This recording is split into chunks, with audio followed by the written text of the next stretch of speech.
It's good to see you. Thank you for joining us today. Thank you. Thank you for the opportunity. No, well, your session was so well received at our conference last year, and you know we've made so much progress since then, and we have more and more people that attending our events and wanting to run. And I think your story is just a really important one to tell. So thank you. I really appreciate that. Welcome, everybody. My name's Lycia Heath. I'm CEO of Women for Election Australia. I am coming to you from Gadigal land of the Eora Nation, and I would like to pay my respects to elders past, present and emerging. I would also like to say that sovereignty of this land was never ceded, and until we reach a treaty with our First Nations people, our ability to move forward together in harmony is compromised. I would like to welcome Nadia Saleh to the call today. Nadia, hello, thank you for joining us. Hello. Look, I first met Nadia about just over a year ago now, I think it was, and I had read about her story. I think it's such an important story to tell, and I'm so glad that she can join us today. To give you a bit of background, Nadia is a councillor in Canterbury-Bankstown Council. She has quite an incredible personal story, and we'll get into that shortly. Long time community volunteer, a lot of work for her community that she has then parlayed into work as an elected member. So welcome, Nadia. Let's get into it. Thank you, Lycia. If I may start, please, by acknowledging the traditional owners of the land and pay my respect to the elders past and present and emerging. Lycia, thank you so much for the opportunity. It's a great opportunity once again to be with you. Thank you, to the committee and to all participants in today's session. Thank you, Nadia. Now we're going to open up to questions in a little bit, but first I want to start with you and 2017, which is when you first ran, and you ran and you won. Not everybody wins the first time, but you did.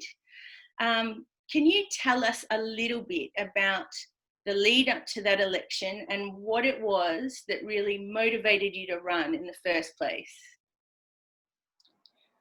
I guess like what has contributed to me being part of this great opportunity in order to expand my arm and support the community where I belong, where I have lived for the past 30 years. It was like mostly to do with great community I have been living in, and this is a part of the beauty of this beautiful country where I was given the opportunity, where I came with no English at all. Yes, you have heard right, no English at all. I came from Lebanon with background French at school.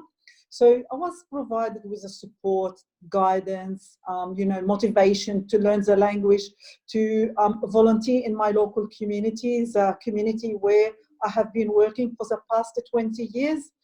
So this is what motivated me, as well as having been surrounded by such a beautiful community and beautiful cities, city of cultural diversity. As you know, you mentioned, I'm a councillor in Canterbury-Bankstown. So our city is very beautiful, highly multicultural community. Being at home, also my husband, being connected with the Labour Party, being connected to the community in terms of volunteering for the community. So I felt like, I do understand the community. I've been working in the community. Let's give it a better opportunity. This better opportunity can be by working together, by putting my left and right hands together to make a positive change into this community. We have a say in Arabic, one hand doesn't clap. So I've believed, by having the two hands together, one hand it is representing the community I work with, but also being on this council, I can contribute in a much better way in order for me to achieve.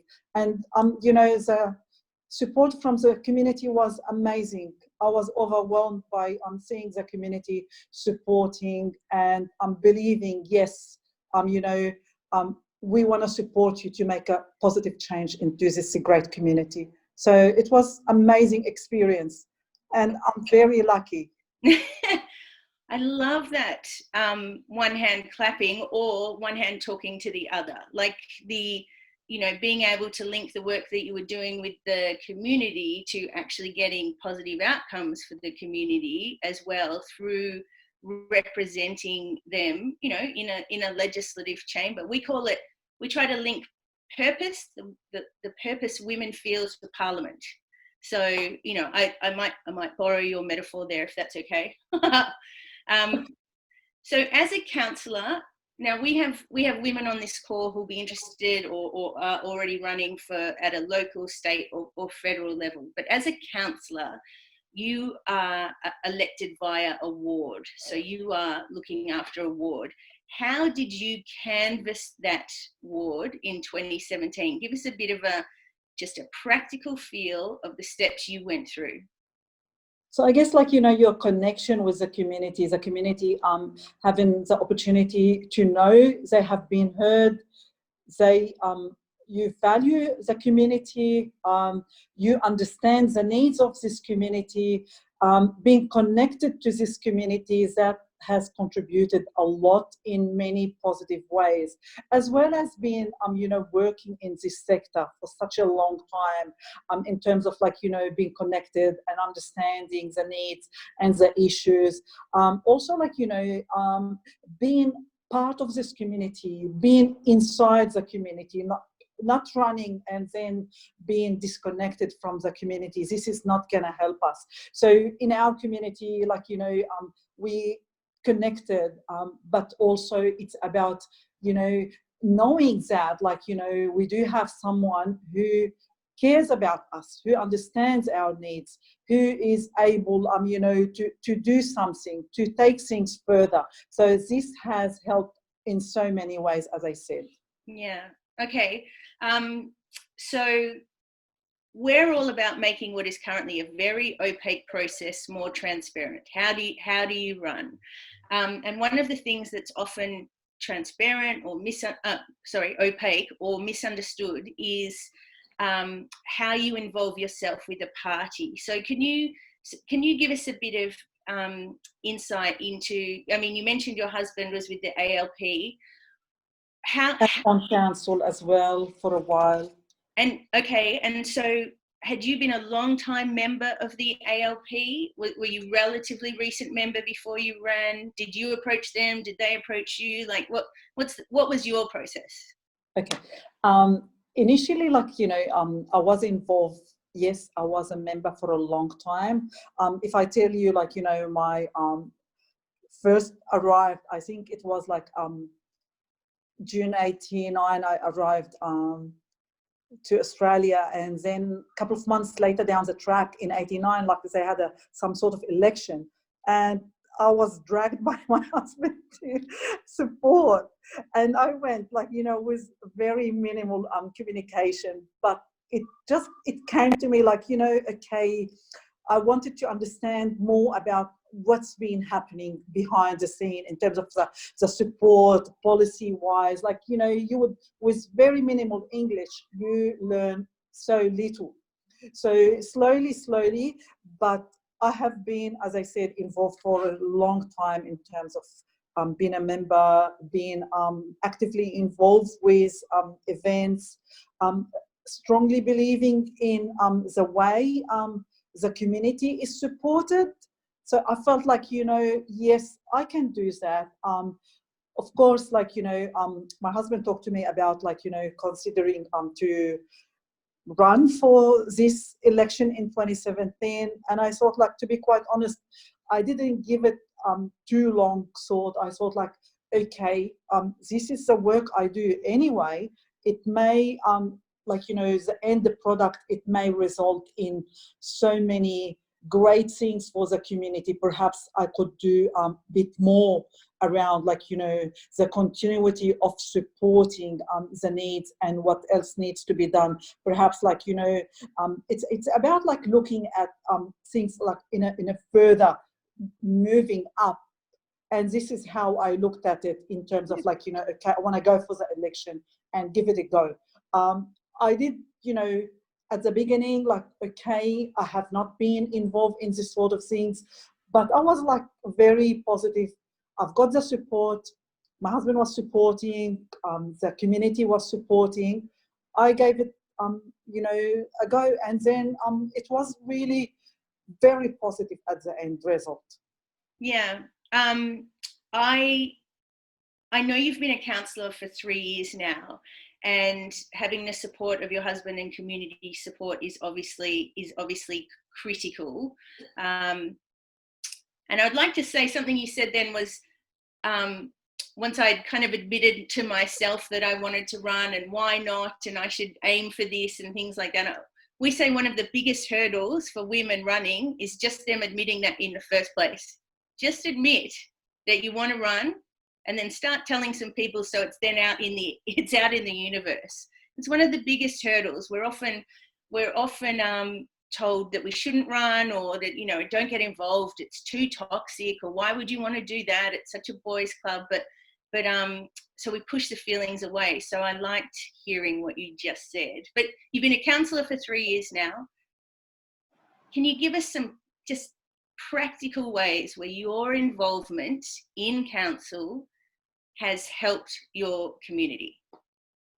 Okay, in terms of my involvement with council and benefiting the community, I feel like now, like, you know, I can speak up in many ways in order to ensure that my community have been provided with the essential. And when I talk about the essential, Licia, it's about, like, okay, community awareness, educating the community, ensuring that the community I represent, they have been given the opportunity to be heard, ensuring that if there is a program, if there is an initiative, my community have been given the opportunity to have their say. If there is, like, you know, a specific program, it's about ensuring that those who have not been heard, they need to be heard, whether it is, like, you know, through bilingual resources, whether it is through the media, whether it is, like, you know, through community representative. So, like, you know, the community, this is what they need. And it's about, like, you know, it could be like just moving a motion to support, you know, a victim of violence, to ensure that more resources being provided. This is how we can do things better, like, you know, to make sure that, like, you know, everyone is being heard, and you're trying to represent them in a most, I guess, a special way. When I talk about the most special way in terms of the way you approach them, it's about ensuring that whether it is a service, whether it is a program, whether it is a specific area need some improvement, it's about ensuring we're providing something inclusive and responsive to meet the community needs. Again, there's many things in that I'd like to touch on, but I think the main thing is, I mean, your love for your community comes through significantly, and your lived experience will be inspiring other women and girls as well to get involved. I mean, it's so critically important, but yes, your lived experience to be able to move motions that in your absence might not get the same coverage. So, you know, I thank you for putting yourself forward and for the civic duty that you're doing for your community. I don't think we say that frequently enough, but to hear those stories is very optimistic. And so I want to then move to, so in 2017, when you won the election, your one of the things that made headlines, if you go back and and Google that, was first woman to wear hijab in Australia. Elected woman to wear hijab in Australia. In fact, it made international news as well. Is that something you're proud of, or what were your thoughts when you saw the focus on that? When I saw it, like, okay, I guess, like, for me, I am happy. I am proud of my, religious background. This, like, it is my religion, motivates me to commit to the beauty of this community, to benefit the others, to give unconditionally. It's like, something I don't, to be quite honest, I don't look much about, like, because of this. I feel like, I have been supporting the community for over 20 years. I put my scarf a couple of years back, or 3 years back. And at times I did get, like, some comments like, oh, like, you have changed because of my scarf. Like, the scarf to me, it's like, this is my religion, but it is what I believe in, supporting my community. It's about, like, someone said, like, when you change, like, what does it mean? To me, it's covering my hair. It is not covering my contribution to my community. It's not covering my brain. I am fully on committed to the community, fully on, like, I don't look back. I want to look further to the future. What difference are we going to make to women experiencing violence? Those survivors, they do deserve so much better.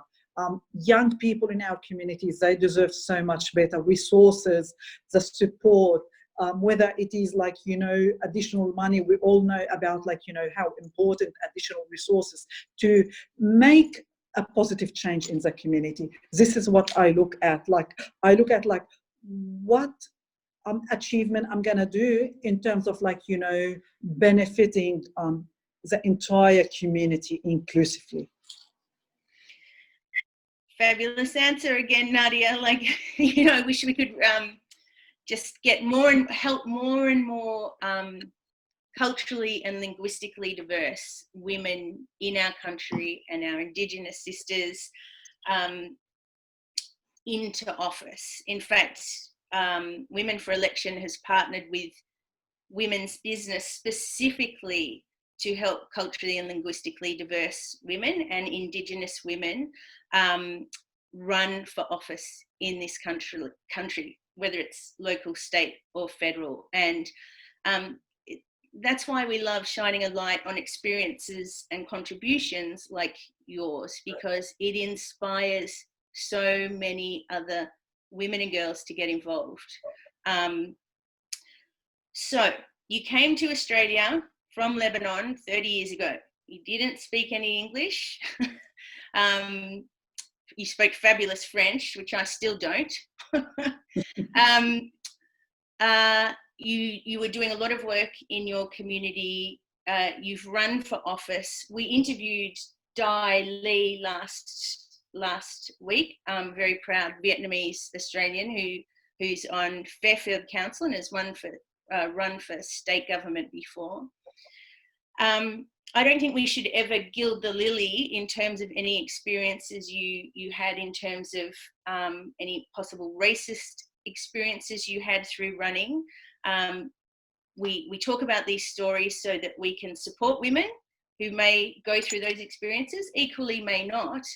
And we say resilience is a muscle. It's something that you can work on, and it's something that you can build up. So let us know, and women following this talk, and this will, this is something we'll promote afterwards. What would you say to culturally and linguistically diverse women, Indigenous women, about how to prepare themselves and why they should run? Okay. Firstly, I want to commend you, Licia, again. Like, you know, it's like, honestly, it's amazing opportunity. Thank you for planting the seed and for motivating women from all colors. That makes a huge difference. When someone not sure, when they look at like, yes, it's already someone has, you know, provided you with an opportunity. I was given the opportunity, as I said. It's a beautiful country we're living in. I strongly believe that women are vital, essential key players. We are capable. We can make a difference. What we need to do is we need to commit. We need to believe in our ability. We need never look back at behind us. We need to look forward and believing in our abilities. The minute we start believing in our ability, we can move further. And it all comes back, like, you know, Nelson Mandela once said, like, education is the most powerful weapon which we can use to change the world. We cannot simply sit down, do nothing, and expect the world to be changed. If we want to see the change, we've got to be the change. Of course, we're going to be facing lots of obstacles, especially as a woman. You know, earlier in your introduction, you did mention about the Boys Club. Unfortunately, we need to change this. How do we change it? By speaking up, by being loud and proud, by saying, yes, I am capable. And as a woman, let's support each other in a little bit better way. And what you're doing today is an amazing example about how we as women support each other and believing in our ability. Thank you for your kind words. You know, I think, yes, we will be the difference. Just between you and me, Nadia, and everyone on the call, I feel like women are mobilising. I don't feel like, they are mobilising, which is why we're getting more and more women at our events. In fact, we've just launched a campaign to help 2,000 women run in this country by the year 2022. You know, that's 2,000 women that weren't going to run otherwise. So that's on top of women who were already going to run. So we will make the difference, and people are paying attention at the moment, which is half the battle as well. So, and so many women out in our communities doing, I don't know, 9/10 of what a political representative would do, but they're often doing it in a volunteer capacity, yes. Pro bono. You know, we can help them with the other 10%, yes. But we just need more women that are doing that work out in our community to you know, have a crack at running. And not all of us will win, but a lot of us will. And it Absolutely. Can be the difference. Look, I think we're about to open up the chat for questions, but there's one more question. I mean, I'm dying to ask you if you're going to run for a state seat. Would love you to do it. Okay, so I'm going to do it, Nadia. Would you ever run for a state seat, do you think? I would love to, and I would love to, because I believe, like, you know, I've started, you know, you never know how things move on, but I would love to be able to continue to contribute to this community. And in this community, women are out there, like, you know, if it's not me, there is a lot of, you know, unsung heroes, as they say. They are doing amazing work. As long as we've got more women, why not? I love it. I didn't even prepare, Nadia, that I was going to ask that question, but I was just getting, I don't know, my spidey senses were tingling. And remember, people on the call, some of you are elected already. Some of you might be sharpening your campaign. Some of you might be thinking about doing it in 5 years, but always pay attention to people who are planning to run in the weeks, months, years ahead.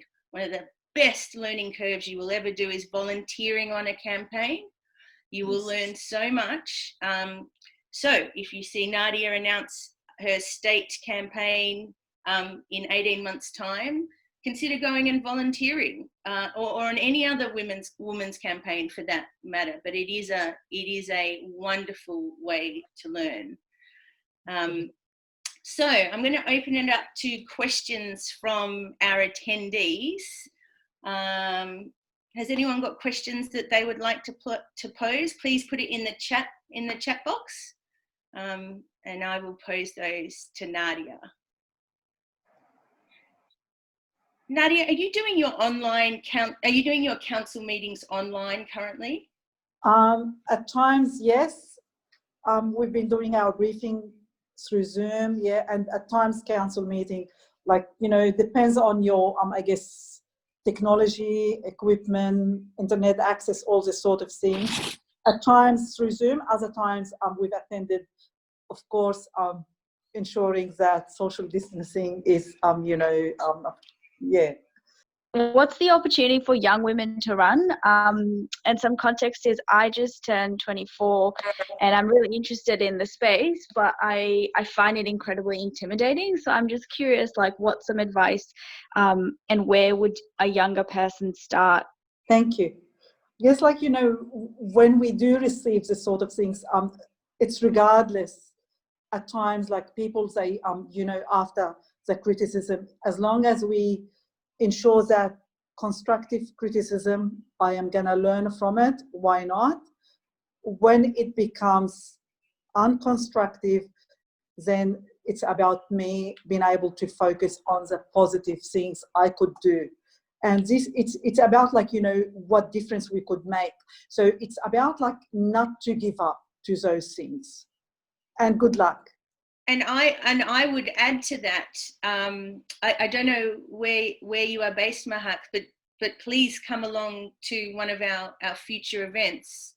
You know, knowledge is power. It becomes less intimidating the more that you know, and the more that we can help with direction, including even pairing you with other young women who have run that you might like to learn from as well. So, you know, email us directly after this if you want specific information. I see a question. That's all right. From Kathy Nielsen. How many women are on your council at the moment, Nadia? And do you feel like you work as a team? We do work as a team at times, like, you know, it depends on what's going on, but we do have like about 15, all of us. 14 at the moment, 14, yeah. Okay. So another question here.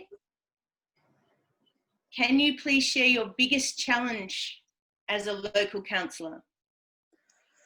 My biggest challenge is when I can make a positive change. My biggest challenge is, like, at the moment, if we look at COVID-19, you know, it's about ensuring, like, what we can do in the community collectively.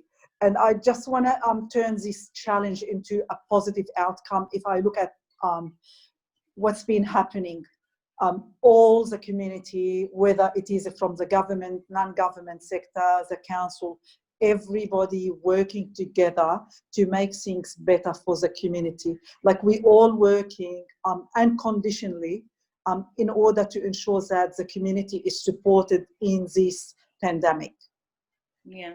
Like, there is so many challenges, like, you know, we do face in our daily, I guess, contact with the community and so on.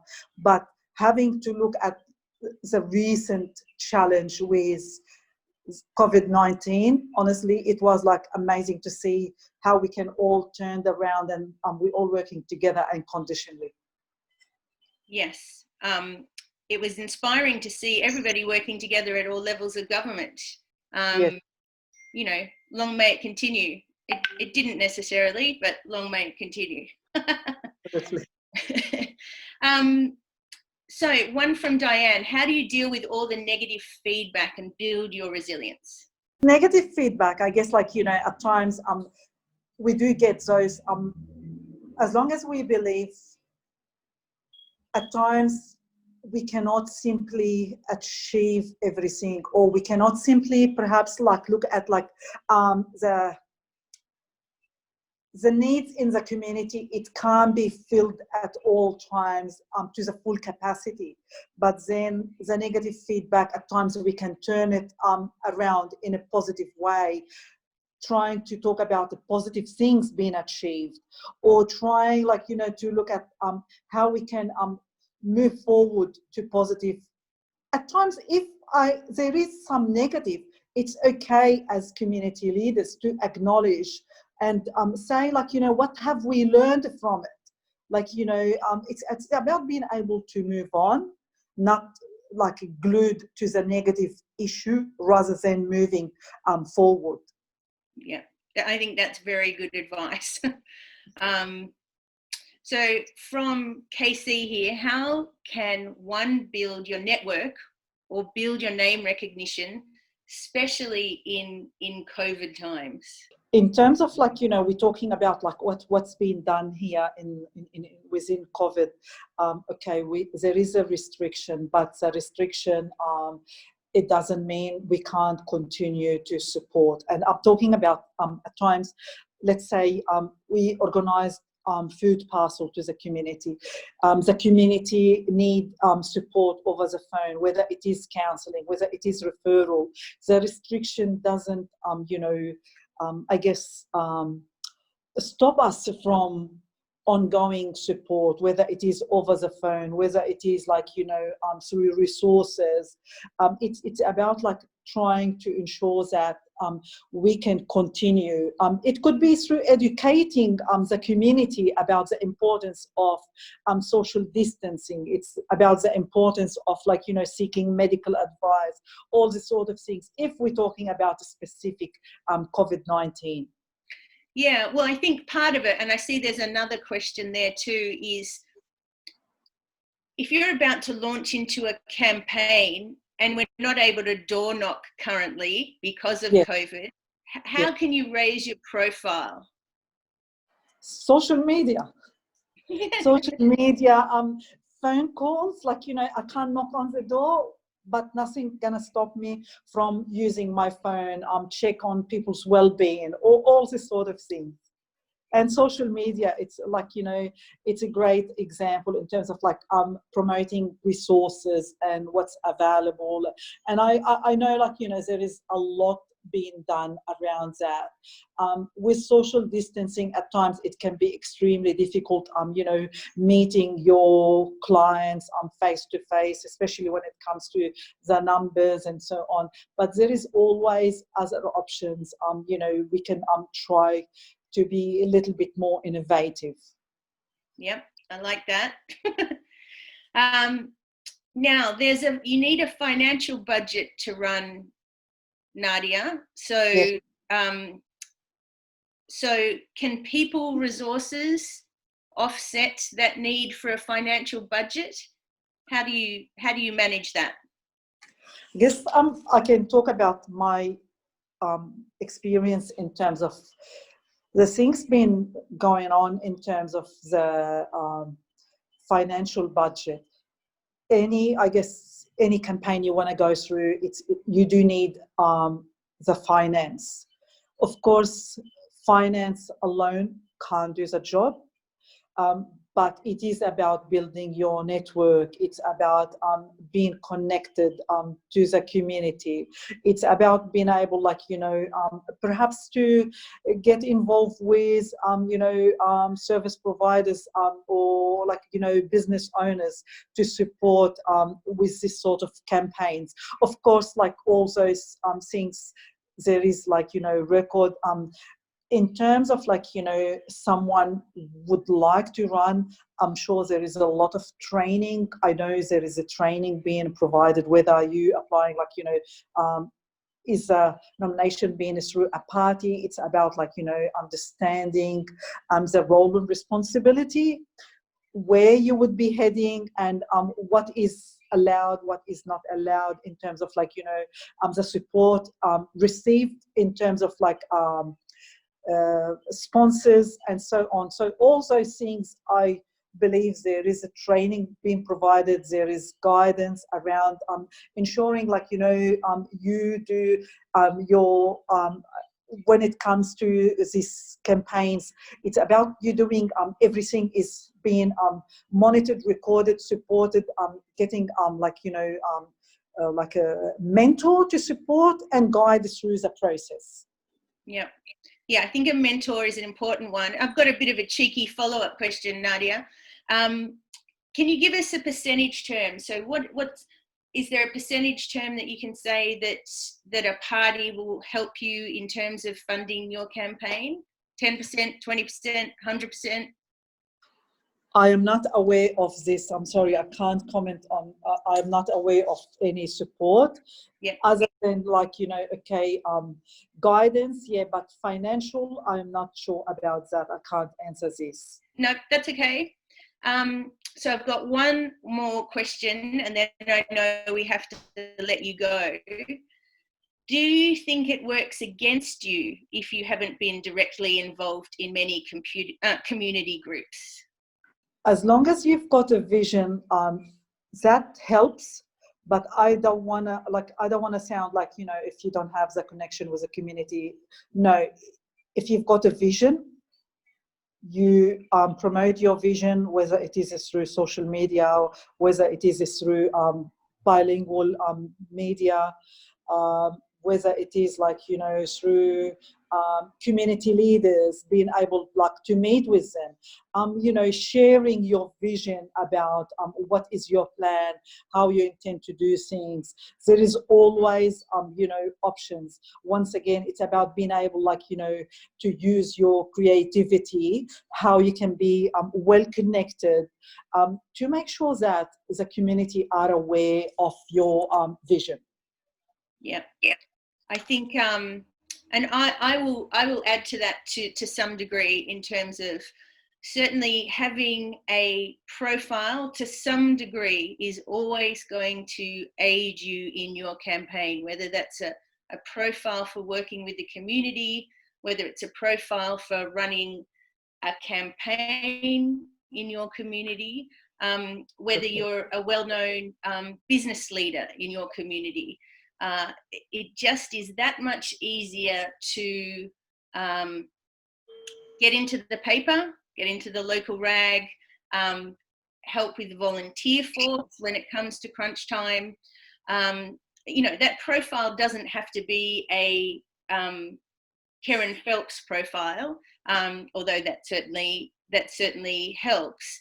But in your local council, in your local government area, being known to a greater number of people will always help you in your campaign. Being known Absolutely. to a lesser number of people, you will have a few more challenges coming up against the opposite. So, all Absolutely. right. If I may add, also, Licia, like, I strongly believe being connected with the community, you can always, contact the local PNC, in your local community, and being connected with, PNC, being connected with the local mosque, the local church, all those things. You're absolutely right. Like, the profile, it does contribute. Absolutely. It does, and I can see there's one more question there. So for the introverts amongst us, with a vision to try and make the world a better place, we have to try to get out there. Casey, the answer is yes. It doesn't have to be beyond your comfort zone, but Yes. I've been president of the PNC. I've run a community campaign for better school funding in my area, and it just opened up a whole big wide world. Something we say again and again in our training sessions, though, is don't get caught in them. Do them, learn from them, be the PNC president, be the equivalent, do it for a couple of years, learn from it, but don't get stuck in it. Then move on and do something else. So yeah, I think it's an important lesson. Nadia, thank you so much for your time and for your civic duty as well. All the best for your state campaign. and let us know if you do run, because we'd like to, we'd like to showcase your experience again. So, but thank you for your time today. It's been heartwarming to hear everything that you're doing, and shine a light to show more women and girls that they can be just like you, I think is really important. Thank you so much, Licia. Thank you for your committee as well, and all the participants. Once again, you're always a great leader in terms of motivating women. Thank you. And keep up the great work. That's what I always say, especially when it comes to motivating, encouraging, empowering, inspiring women. Thank you so much for the opportunity. Oh, geez, Nadia, thank you. Thank yous all around, and I see everyone clapping as well. So we appreciate that. Everyone, put your hands up and do the silent tap, we call it, on the. Thank you. And just to make a couple of announcements, in the next couple of days, you will see us launch our first ever online equip training session. We're only taking 20 people on the first tranche of that. So it's going to be first in, first served. So you will see that be announced in the next 24, 48 hours. And we've got some exciting In Conversation series coming up too, where we're going to be talking with Karen Porter, who's running in the federal by-election for the New Liberals down in Eden Monaro. So very interesting about running for a new party, and also done a lot of community work and the experience of a by-election. And we're also going to be speaking with Julia Banks in a few weeks' time as well to hear about her federal experience running for the Liberal Party and then moving to the crossbench in Canberra. So thank you everyone for your time. Look out for our campaign, 2000 by 2022, and we'll see you next week. Take care, everyone. Bye, Bye, Nadia. Bye-bye. All the best.